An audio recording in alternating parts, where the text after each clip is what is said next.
నమస్కారం. ఆంధ్రప్రభకు స్వాగతం. అయితే చాలామంది రియల్ ఎస్టేట్ వ్యాపారం చేయాలనుకుంటారు. ఎంతోమంది స్టార్ట్ చేసి కూడా వెనకడుగు వేస్తూ ఉంటారు. అయితే అందులో లాభాలు లేకపోవడం వల్ల చాలామంది వ్యాపారం స్టార్ట్ చేసి కూడా ఆపేయడం జరుగుతూ ఉంటుంది. సో రియల్ ఎస్టేట్ రంగంలో ముందుకు వెళ్ళాలి, ఎదుగుదల కనిపించాలి అంటే దానికి గురువుగారు సరైన పరిష్కారం చూపిస్తా అంటున్నారు. శ్రీ సీతారామరాజు గురువుగారు మనతో ఉన్నారు. ఆయన అడిగి తెలుసుకుందాం. నమస్కారం గురుగారు. ఓం నమ శివాయ. సర్వే జనా సుఖినో భవంతు.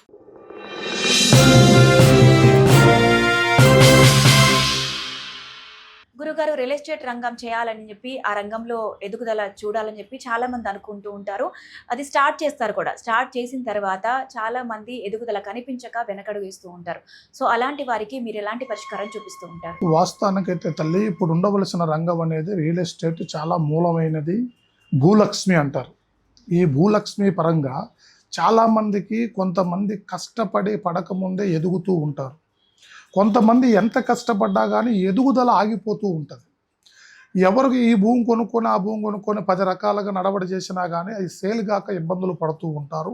ఆ భూమి ముందు తీసుకునేంత వరకు బాగానే ఉంటుంది. తర్వాత అది సేల్ కాకోకుండా అవస్థలు పడుతూ అది ఎందుకు ఇబ్బంది అవుతుందో తెలియకోకుండా కూడా కొంతమంది బాధపడుతూ ఉంటారు.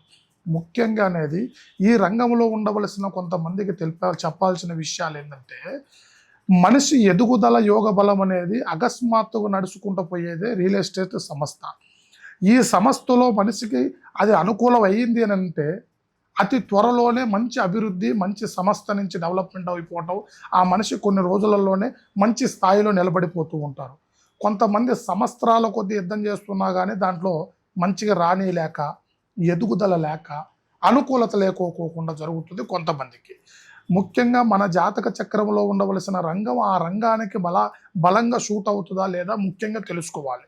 ఈ సంస్థలు అడుగుపెట్టిన వాళ్ళకి కొంతమంది పరిచయాలు, కొంతమంది మాటలు, కొంతమంది స్నేహాలు, వాటి నుంచే ఈ రంగం నడుస్తూ ఉంటుంది. ఆ రంగానికి మనకు నడవాలంటే ముఖ్యంగా ఏముండాలి? మనకు ముఖ తేజస్సు వశీకరణ ఉండాలి, సభా వశీకరణ. ఆ సభా వశీకరణ అనేది మనిషిలో ఉంటే మనం మాట్లాడే మాట కానీ, చెప్పే వాకు కానీ 10 మందికి మనకి ఆకట్టుకునే విధంగా ఉండాలన్నమాట. ఆ తేజస్సు మనిషిలో, ఆ రంగంలో నడవడి చేసే మనిషికి ఆ వశీకరణ చాలా అవసరం. ఆ వశీకరణ బలం అనేది ఉంటే ఆ మనిషి ఆ రంగంలో మంచిగా రానియగలుగుతాడు. ఆ రియల్ ఎస్టేట్ రంగంలో అనేది అభివృద్ధి చెందగలుగుతాడు. 10 రకాలుగా భూములు వస్తూ ఉంటాయి, ఇండ్లు వస్తూ ఉంటాయి. 10 విధాలుగా ముందుకు వెళ్ళగలుగుతుంటాడు, 10 మందికి చెప్పగలుగుతుంటాడు.